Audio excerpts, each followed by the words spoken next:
quando eu tenho uma atividade física mais massacrante, né, que vai causar um crescimento mitocondrial maior pelo processo inflamatório, que ele é inserido ali no dia a dia para melhorar a respiração celular, eu consigo ter essas vias finais, entendendo que esse metabolismo está crescendo, está aumentando o fluxo mitocondrial à respiração celular.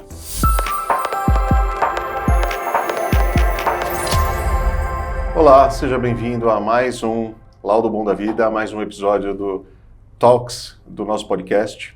E hoje temos o prazer de receber novamente o Dr. Carlos Basualdo, nutricionista, e o assunto hoje é um pouquinho mais complicado, nós vamos falar de metabolômica. Tudo bem? Muito obrigado por voltar aqui com a gente. Te pedir rapidamente para cumprimentar a audiência e para já aproveitar o gancho e introduzir o tema metabolômica. Então vamos lá. A metabolômica parece ser uma coisa muito nova, mas ela é usada há muitos anos no esporte de alto rendimento, né? Porque é uma metodologia que ela vai avaliar os ácidos orgânicos e inorgânicos relativos ao metabolismo de nutrientes. Então, é uma metodologia muito interessante para a gente ter um quadro do paciente antes e depois das técnicas nutricionais ou de suplementação. Fantástico. Entre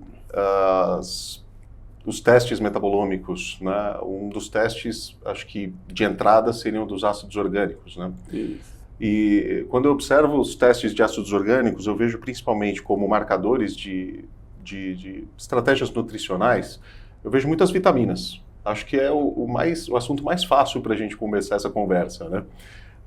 E eu observo ali os resultados que o que a gente vê, a excreção desses produtos de metabolismo urinários, ele está diretamente relacionado ou indiretamente relacionado à suplementação, alimentação ou algumas condições patológicas, algumas condições de saúde específicas? Então, a gente tem várias... a gente começou pelas vitaminas, né? Então, todo nutriente sofre uma degradação e um processo de excreção. O que a gente vai estudar no teste metabolômica são as vias finais, que pode ser a saliva ou pode ser a urina. Na via dos nutrientes, como a vitamina C, eu não vou ficar falando os nomes difíceis, porque senão a gente vai se confundir, a gente tem produtos intermediários e produtos finais. Então, na metabolômica, a gente vai estudar esse produto final, que está saindo, ele entrou pela boca, fez todo o metabolismo, a via sistêmica, e saiu nessa saliva ou saiu nessa urina.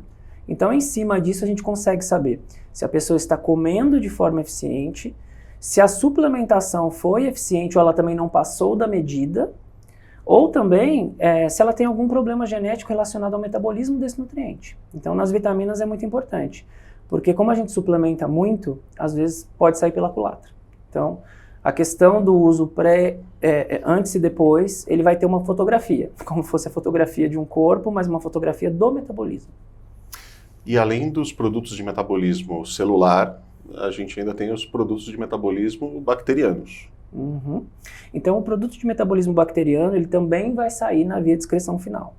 Então, o produto bacteriano, ele vai me prover uma questão relacionada à desbiose. Então, o paciente que tem essa alteração de microbioma e forma mais composto tóxico, por exemplo, cresce mais fungo, ou cresce muito uma bactéria que não é muito bem-vinda naquela região, essa via final vai me apresentar o produto dessa bactéria ou dessa desbiose. E esse resíduo bacteriano eu consigo saber a quantificação, né? O teste ele tem um range ali que vai do verdinho até o vermelhinho. Então eu consigo saber se está passando, se está dentro da medida. Então o laudo hoje ele evoluiu bastante também para não deixar o profissional e o paciente confuso, né? Então ele ajuda muito na leitura. Então, para os produtos de catabolismo bacteriano ou fúngico, a gente pode considerar que tem relação com contaminação ou são produtos tóxicos? Pode ser. Por exemplo, no caso da Cândida, a gente tem um momento ali que a Cândida gera produtos bacterianos finais, né, resíduos tóxicos, e isso vai estar presente ali no resultado do teste. Então eu consigo saber se dentro dessa minha prerrogativa antifúngica, dietética, eu consigo ter uma via final desse produto. Então o intestino ele vai ser tratado e eu vou ter uma fotografia antes e depois nessa via final desse produto bacteriano. Então eu consigo saber se foi efetivo ou não o meu tratamento para uma síndrome fúngica ou até mesmo, sei lá, para uma vaginose, alguma questão, talvez até de microbiota vaginal, que eu vou tratar e depois eu vou ver uma fotografia posterior com um teste de metabolômica. Posterior e anterior e prévia também, porque essas até seria uma das minhas próximas perguntas, né? Em que momento o profissional deve indicar a testagem, deve prescrever a testagem da metabolômica para o paciente? Em que momento enxergar essa fotografia? E depois de quanto tempo da modulação ou da intervenção terapêutica que se faz uma nova fotografia para entender a efetividade e se isso é necessário ou não? Então, no meu entendimento, né, a recomendação é uma vida celular, então a gente pode fazer isso de uma forma mensal ou trimestral. Quando o paciente tem muito sintoma e eu não sei o que é, por exemplo, pode ser um crescimento fúngico muito exacerbado, ou também eu posso ter ali algum problema na via de algum aminoácido, eu posso fazer nesse momento o ápice, né, desses sintomas. Então pode ser imediato na consulta. E depois, ao longo do tratamento, eu vou criar uma proposta de uma segunda fotografia, para ver o que melhorou, o que não melhorou. Já tive casos de paciente que estava comendo a proteína muito baixa. Então a gente conseguiu ver um resultado final e melhorar o perfil aminoácidico porque era um paciente vegetariano. Então são pontos que a gente consegue ver a fotografia do antes e o depois de uma forma lúdica também, porque tem cores, né? Então o paciente vê que ele melhorou naquele metabólito, naquele subproduto. E aí você explica. E lembrando mais uma vez, o laudo ele nos dá todo esse conhecimento, então não precisa decorar um nome, né? Piruvato, aquelas vias de todos os caminhos da bioquímica. Porque eu sei que para o profissional de saúde isso pode parecer, o que complica é o nome. Então quando você na metabolômica, o nome é importante, o entendimento da bioquímica é importante, mas quando você vê o paciente, olha o laudo e olha todos os sinais e sintomas, a gente consegue entender o antes e o depois, do que ficar decorando uma via apenas e tratando só uma via, porque são várias, né? É um teste que te dá desbiose, ele te dá metabolismo de vitaminas, ele te dá metabolismo de aminoácidos, então você tem que entender qual que é a proposta para aquele paciente, com aquela fotografia inicial do tratamento dele. É um teste também que é um importante indicador de função mitocondrial, né? Sim, a gente tem metabólitos de função mitocondrial e a gente pode entender até a atividade física entrando nisso. Então, quando eu tenho uma atividade física mais massacrante, né, que vai causar um crescimento mitocondrial maior pelo processo inflamatório, que ele é inserido ali no dia a dia para melhorar a respiração celular, eu consigo ter essas vias finais, entendendo que esse metabolismo está crescendo, está aumentando o fluxo mitocondrial, a respiração celular. A mitocôndria, a gente tem ouvido falar muito sobre mitocôndria, e eu como farmacêutico, foi praticamente a minha base de graduação inteira, né, o famoso mapa metabólico, para os íntimos o mapa diabólico, né, porque você pode passar anos na academia, você nunca vai saber 100% dele, é um desafio à parte, e assim, tudo ali depende da função mitocondrial. Eu tenho um mapa desses colado aqui na parede do estúdio, e eu olho para mim, aquilo ali significa nada mais do que vida, é vida. Então a gente fala de respiração celular e assim, tudo é muito complexo, principalmente para o leigo, mas na prática é como a gente converte, né? É a organela responsável por converter o oxigênio e o nutriente em energia. E se esse processo da conversão passa ali por uma síndrome metabólica, um estresse oxidativo ou qualquer outra influência, seja ela externa ou seja numa condição de saúde, nós não vamos ter o produto final. E esse produto final pode ser um produto de catabolismo tóxico, certo? Com relação à função mitocondrial, o quanto que o teste na prática clínica ele te ajuda a modular esse paciente ou a corrigir essas vias metabólicas? Olha, a mitocôndria, ela tá exposta ao meio para tornar a vida possível, né? Então, quando a gente tem uma perda desse produto mitocondrial, a gente entende que a célula está perdendo função. Então, quando eu consigo suplementar ou propor metodologias de estilo de vida, que eu vou fazer com que a pessoa aumente a respiração celular, independente de ser uma questão nutricional ou não, eu consigo prever o resultado final dessa exposição. Se ela for positiva, eu vou ter produtos relacionados, né, a um crescimento mitocondrial ou uma respiração mitocondrial mais efetiva. Então, de uma forma geral, a mitocôndria, como você falou, é o princípio básico da respiração, da vida, né, da célula. Se a gente tem um metabolismo final com incremento de função mitocondrial, eu posso entender que para aquele indivíduo, aquilo fez uma melhoria seja uma atividade física de musculação, seja uma prescrição de uma coenzima Q10, aqui no caso, que virou muito moda, a gente tem que entender se o resultado final está acontecendo. E para entender se o resultado final aconteceu, esse teste tem extrema valia. Eu consigo ver na prática clínica, mais do que os nomes, né, que a gente falou do mapa diabólico, eu acho que é o que mais assusta o profissional hoje, o nutricionista e o médico. Porque todo mundo tem um pouco de medo do mapa metabólico. E não precisa decorar um nome, eu acho que é você entender a função celular que está envolvida. Seja ela de respiração, de detoxificação, de desbiose, de função gastrointestinal, ele consegue te dar uma planilha do mapa. Só que assim, você vai ter ajuda técnica para isso.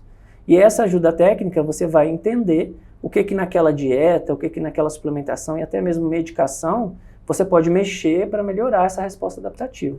Por isso que é usado muito no esporte de alto desempenho há muitos anos. A gente quer prever o quanto aquele atleta que tem um alto investimento em cima da carreira dele, se eu exercer ali uma maior inflamação em algum ponto, ou tiro o carboidrato, põe carboidrato, ou até mesmo a questão proteica, né, a gente consegue melhorar o desempenho e performance.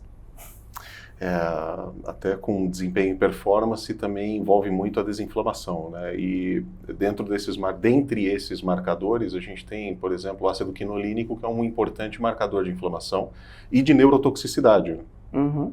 Então, a questão da neurotoxicidade com a inflamação, no mapa metabólico, a gente tem algumas variáveis que vão ser previstas aí para a gente conseguir modular, no meu caso, na nutrição, né? Mas a inflamação, ela é um compêndio. Então, uma célula, um organismo, ele pode estar inflamando por um outro fator. Pode ser uma doença autoimune, não necessariamente uma dieta inflamatória, igual é falar. Eu posso ter uma questão autoimune envolvida. Quando eu tenho uma autoimune envolvida, que eu não tenho uma modulação da resposta do expossoma, do dia a dia da pessoa, talvez esse marcador não caia. Então, eu acho que a inflamação a gente tem que entender que talvez a gente não consiga resolver só com estilo de vida. Então, você me perguntou desse marcador, né, com o nome, e o que eu vejo na prática clínica hoje. Nem sempre eu consigo melhorar tudo. Então, na nutrição e na suplementação, algumas vezes a ideia é muito boa. Mas o legal do laudo é que a gente consegue entender o quanto aquilo é bom para aquela pessoa.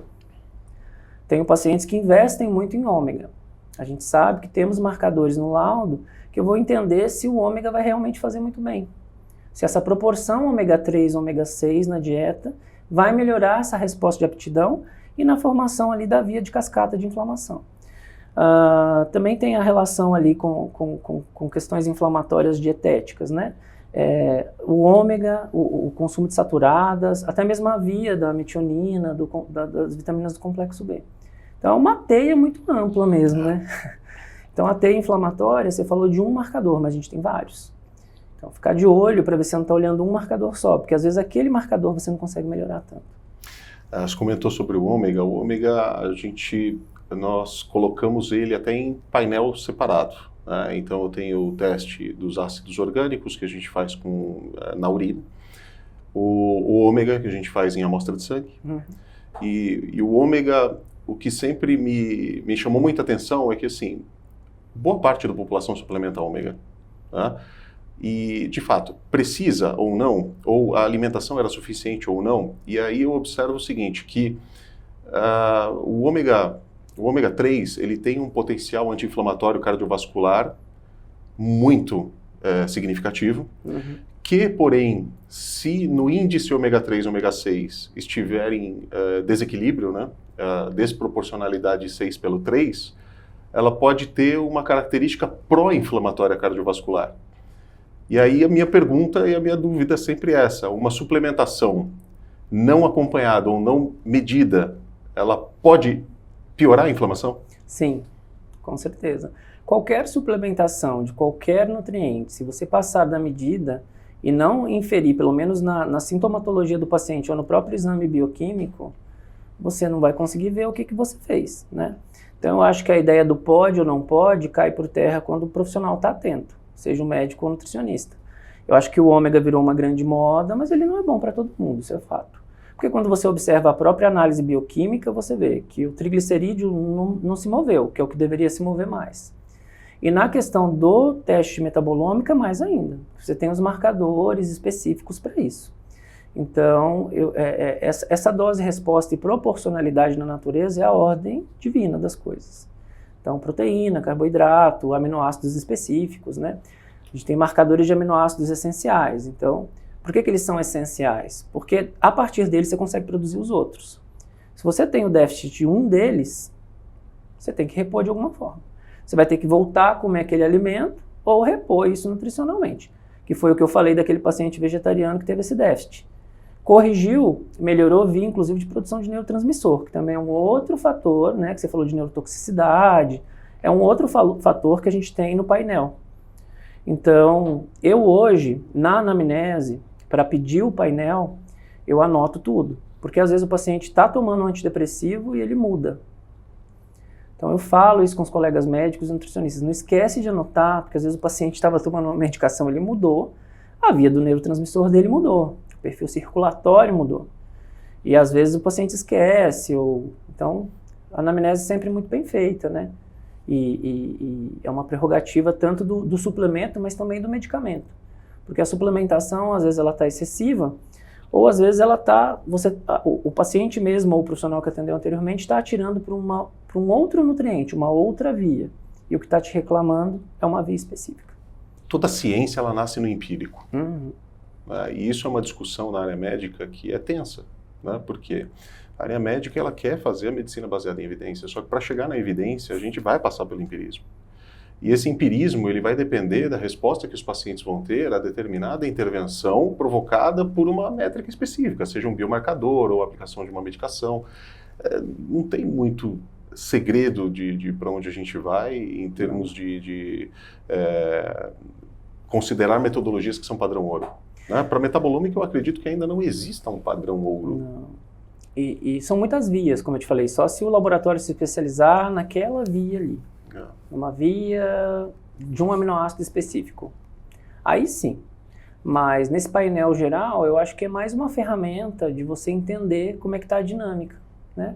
Daquele estilo de vida, qual composto, qual resíduo de catabolismo está saindo. Porque é uma forma também de entender o que vai dar mais problema, né?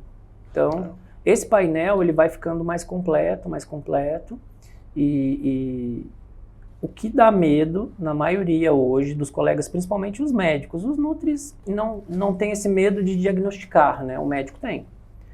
E se sair...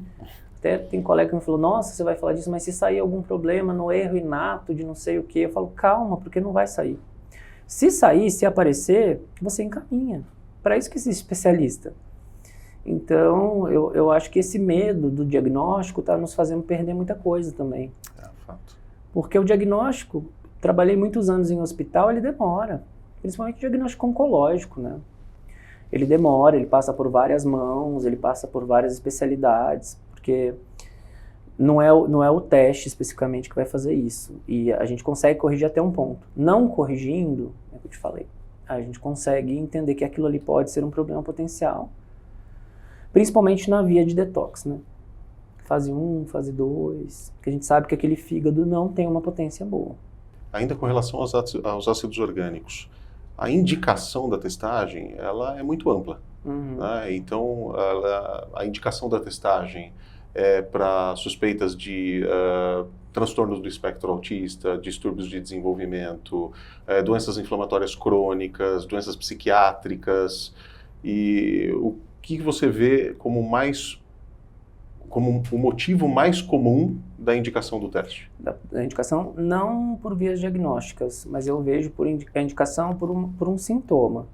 Então, ou se a pessoa já foi diagnosticada. Isso acontece no autismo. E a gente sabe que o teste de metabolômica do autista é alterado, porque ele tem um metabolismo alterado em várias vias. A gente consegue inferir hoje que dá para fazer muita melhoria na questão intestinal, mas não é possível uma cura. É possível uma grande melhoria. Porque a microbiota do autista também é diferente, né? Totalmente. E a questão é, tendo o diagnóstico do TEA, a modulação do intestino autista, ela busca a população normal ou ela tem um valor de referência específico para o TEA? Nós não temos esse valor específico para o TEA que eu saiba, tá? Mas existem pesquisadores que estudam mecanismos de neurotransmissores. Então, dopamina, serotonina nesse cérebro do autista, do TEA, né? Só que hoje, o que eu percebo é que mesmo o paciente tendo TEA, a amplitude é muito variável. Então, não necessariamente ele tem o diagnóstico, ele vai ter um resultado similar. E aí depende muito do fator idade, depende muito do fator espectro mesmo, porque não... Hoje a gente nem usa o termo autista, né? A gente usa TEA, Exato. porque é o espectro, e ele é muito amplo. Então, eu acho que a casuística, ela não é só intestinal, tem outras vias também. O cérebro da pessoa com TEA, ele vai ter que ser cuidado sempre. Os fatores intestinais são muito importantes, e o metabolômico, ele te dá esse produto final. Então, é uma das vias para a pessoa que tem essa condição criar um antes, um depois, um semestral, para ver se esse tratamento, seja ele com nutrição, probiótico, suplementação, ele está sendo efetivo ou não para aquela via que está sendo olhada, e é a via dos neurotransmissores. Mas também pode ter algum probleminha numa via de um aminoácido, por exemplo, o triptofano, que vai entrar na produção de serotonina. E que pode provocar uma diferença na modulação. Né? Se diagnosticada essa anomalia na via metabólica, altera-se também a intervenção em termos de modulação. Então, pelo que eu entendi, a modulação da microbiota, ela vai encaminhar produtos de metabolismo, produtos diferentes que podem ser medidos através da metabolômica, entendidos para que esse ciclo de modulação contínua seja realizado com esse paciente. E seja realizado de uma forma mais precisa, né? Mais assertiva, porque às vezes você mexe na via e ela não se altera. Talvez a dinâmica seja um outro marcador. Como eu te falei, é um conjunto, né, de condições clínicas, mas que é um fator que ajuda não no diagnóstico, tá? Porque quem faz esse diagnóstico é o especialista, o neuro, o psiquiatra, mas no andamento, né, para aquela família que está aflita com o processo, ou o profissional que quer ajudar de uma forma muito precisa a alimentação do paciente, é uma ferramenta muito potente. Não só na condição do TEA, como em outras condições, né, demência, porque o neurotransmissor ele é produzido no intestino. Como eu tenho marcadores de metabolismo, de aminoácidos e marcadores intestinais, de via antes e depois, eu consigo saber o quanto a minha terapêutica, a minha modulação nutricional, ou até mesmo a suplementação, teve uma potência para aquele caso. E dentro dessa terapêutica, não necessariamente a medicamentosa ou somente nutricional, mas também o impacto gerado pelas terapias funcionais, ocupacionais, fonoaudiólogas e outras, né? Como eu falei, é um grande espectro, né? A gente tem várias vias. É um desafio, porque é um cérebro altamente potente, né? O cérebro, ele tem um desempenho cognitivo altíssimo, só que isso tem um custo para o resto do corpo. Então, o que a gente está entendendo hoje é o quanto a nutrição e a suplementação consegue estar aqui, e essa estimulação de sistema, de sono, de ocupacional. Então, hoje é uma forma... Não existe um tratamento único. Inclusive, até existem pessoas que não usam nem medicação. Elas fazem um segmento ambiente. Principalmente para essas, é um teste de alta valia, né? Porque você consegue entender o quanto realmente a inserção de uma proteína animal ou de uma proteína com mais algum tipo de aminoácido pode estar ocasionando uma produção de neurotransmissores que podem não estar ajudando tanto. Ou um crescimento de uma bactéria no intestino, especificamente, ele pode ser modulado ou não. Então. Agora, com relação aos ácidos graxos, novamente, a influência desses ácidos graxos, elas estão muito diretamente relacionadas a condições inflamatórias crônicas, questões neuropsiquiátricas, questões, por exemplo, dentre, acho que das inflamatórias crônicas, talvez a artrite reumatoide seja uma das mais importantes ali. E além das questões cognitivas. Né? A modulação disso, ela vai somente no sentido da alimentação e da suplementação? Então, a modulação da doença autoimune, ela também está ligada a... Como é uma autoimune, né, a artrite reumatoide, ela é um espectro de condições inflamatórias que não necessariamente é só a questão nutricional. Eu posso ter outras vias ali, por exemplo, a detoxificação, que é uma via que não é tão olhada para isso. Mas o composto que está sendo eliminado em fase 1, fase 2, eu posso potencializar. Então, eu tenho uma resposta imunológica mais efetiva. E condições sistêmicas de um intestino menos disbiótico vão fazer com que essa pessoa talvez tenha uma remissão da doença. Ou talvez precise de tomar menos medicação, que é o corticoide aí no caso. A gente sabe que o uso de corticoide altera o teste metabolômico. Porque a via do cortisol pode alterar a amostra, principalmente a salivar. Então é um dos fatores que na autoimune talvez tomar um pouco de cuidado com a interação medicamentosa. Porque geralmente a gente quer que o paciente não use o corticoide, mas o paciente geralmente da artrite reumatoide usa, assim como da psoríase. Então é um cuidado maior que eu tenho, porque às vezes o paciente tomou o corticoide ou passou na pele, e eu estou medindo um marcador de inflamação e ele está tomando um anti-inflamatório de alta potência. E no autoimune a gente não pode pedir para o paciente parar de tomar a medicação para fazer o teste, a não ser que esse médico responsável autorize, né? Exato. O que é uma coisa que eu acho que não vai acontecer. Agora, as vias dos ácidos graxos são extremamente funcionais, porque a cascata inflamatória, ácido araquidônico, então são marcadores de inflamação que eles devem ser considerados não só na artrite, mas como nas outras autoimunes, porque elas têm o fator inflamatório, né? Agora, um dos cuidados na suplementação com ômega 3 é a concentração do EPA e do DHA, né? Agora, além do EPA e do DHA, essa via de síntese, ela tem outros ácidos graxos importantes ali, como, por exemplo, o GLA, o linoleico. E, assim, a testagem nesse caso, entendo eu que ela vai dar o direcionamento de qual a suplementação deve ser feita, porque não necessariamente o DHA e o EPA estejam deficientes, mas talvez a via de produção. A via de produção e a própria nutrição, né? Muito se fala do leite ser pró-inflamatório ou anti-inflamatório. Nesses casos, ele pode ter uma potencialidade, por causa da via do ômega 6, pró-inflamatório mesmo. Então, não são todos os alimentos que nesse paciente totalmente pró-inflamatório vão ser bem-vindos. Agora, para a via de suplementação é mais simples, porque você suplementa ou você não suplementa. Na via nutricional, eu acho extremamente importante, porque às vezes o paciente come uma noz, come uma fonte de proteína vegetal, com, às vezes, um ômega 9 associado, ou um GLA, ou um linoleico. Talvez as vias intermediárias têm que ser olhadas, porque se ele já toma o EPA DHA, mas a alimentação dele não é equalizada nisso, ele come muita carne, muita saturada, a suplementação não vai ser efetiva.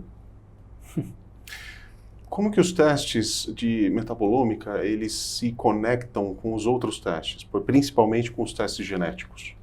O metabolômica, ele vai ser um painel de como o metabolismo está na via final. Então, por exemplo, o que foi aplicado, né, o genético, ele vai avaliar o disco rígido da pessoa, como ela veio de fábrica. Então, a genética não muda.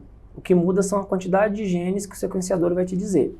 Então, a gente tem gene relacionado a B12, a vitamina a metabolismo de gordura, a potenciais pró-inflamatórios, né? Então, via de citocina inflamatória. E o teste de microbiota é como é que esse microbioma vai reagir a essa nutrição, ou até mesmo a modulação de estilo de vida. E a metabolômica, ela vai me dizer como é que está essa via final. Então, do produto que essa microbiota está catabolizando, eu vou ter uma via final de como essa via final, seja urinária ou salivar, ela está modulando esse ômega, esse aminoácido essencial, né, essa ornitina, essa arginina. A gente vê muito as vias dos aminoácidos aí que são tão falados, principalmente a arginina. A arginina pode sair muito pela culatra, porque ela é um aminoácido específico que ele pode causar crescimento viral.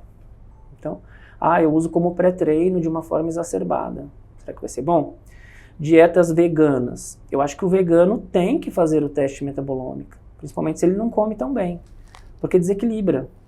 Então, o veganismo gostaria que fosse, mas ele não é uma coisa natural do ser humano. Então, a gente tem que modular isso com a B12, os aminoácidos essenciais, que às vezes não estão presentes 100%, ou alguns aminoácidos que estão ali desequilibrando os outros. Então, essas vias aminoácidicas é uma das coisas que eu mais olho nos testes, porque na dieta ocidental a gente às vezes erra muito a mão, pela monotonia alimentar. Então, é muito whey protein, grupamento específico de uns aminoácidos. É muita proteína vegetal só de ervilha. Então tem um desequilíbrio aminoácidico, né? Então vamos rodiziar. Se você não tem preferência ou realmente quer potencializar a sua célula, a célula trabalha com variedade. Casos muito raros é a monotonia, a não ser que tenha um problema metabólico muito drástico envolvido, que é raro. Mas assim, a gente tem que pensar em várias vias aminoácidicas e proteicas. E as pessoas, por padronizar, compram um pote só de um produto, elas acabam esquecendo disso. Então, para esse paciente também é um teste muito interessante. A dieta, ela deveria ser suficiente, né, em todos os casos. Também teve muita polêmica em relação à modulação genética, né?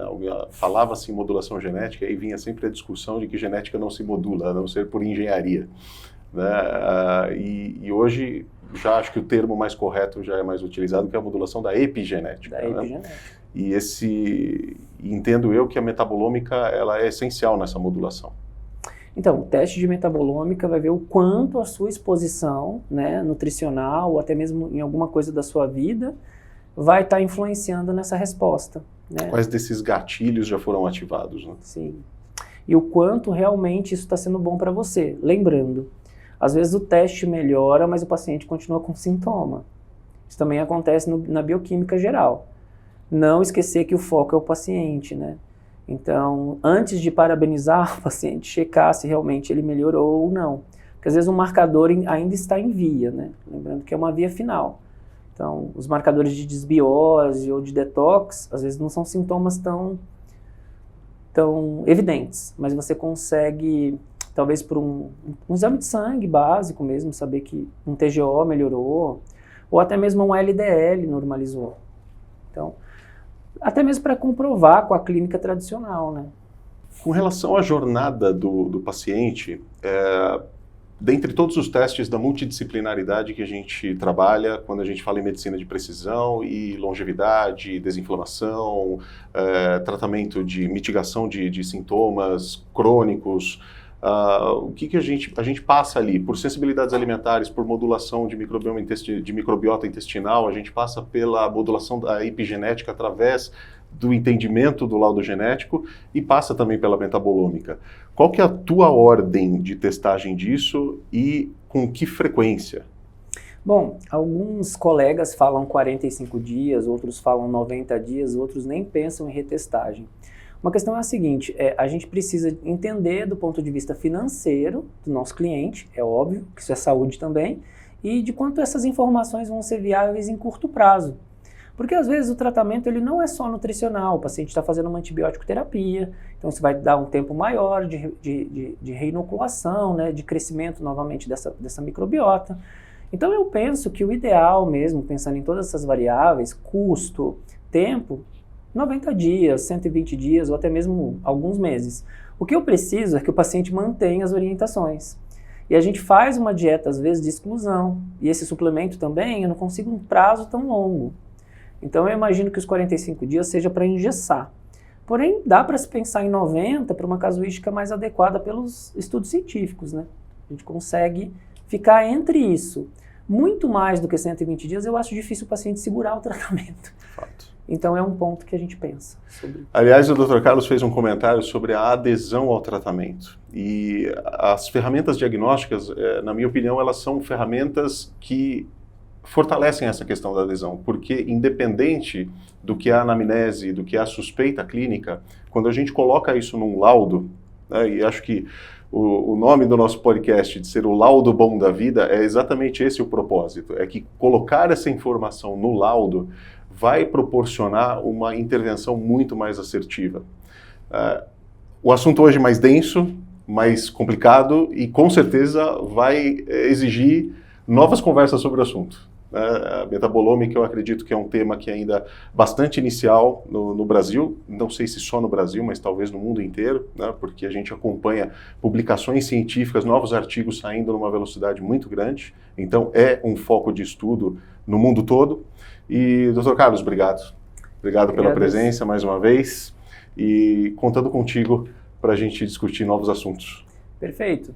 Estamos aí tentando dividir minha prática, né? Porque a teoria a gente tem em vários momentos e como o Gustavo falou, são coisas novas. A metabolômica não é tão nova, mas da forma que a gente está utilizando, sim. Então eu acho que a gente consegue, com a teoria, caminhar para uma prática muito positiva. E não ter medo dos nomes difíceis ou das questões de assessoria, porque a gente tem um laboratório muito bom fazendo essa assessoria científica técnica para todos os profissionais e para as pessoas que são pacientes, né? E se esse assunto foi importante para você, não deixe de compartilhar com aquele parente, aquele amigo que você sabe que tem algum sintoma que foi relacionado aqui na nossa conversa hoje, ou você profissional clínico, médico, nutricionista, não deixa de compartilhar com seu colega, porque o nosso objetivo é o mesmo, é buscar a melhoria da saúde na população e trazer o que há de mais novo, de mais inovador na área da saúde. Muito obrigado, compartilhe esse vídeo, curta esse vídeo, se inscreva no nosso canal para acompanhar os próximos conteúdos.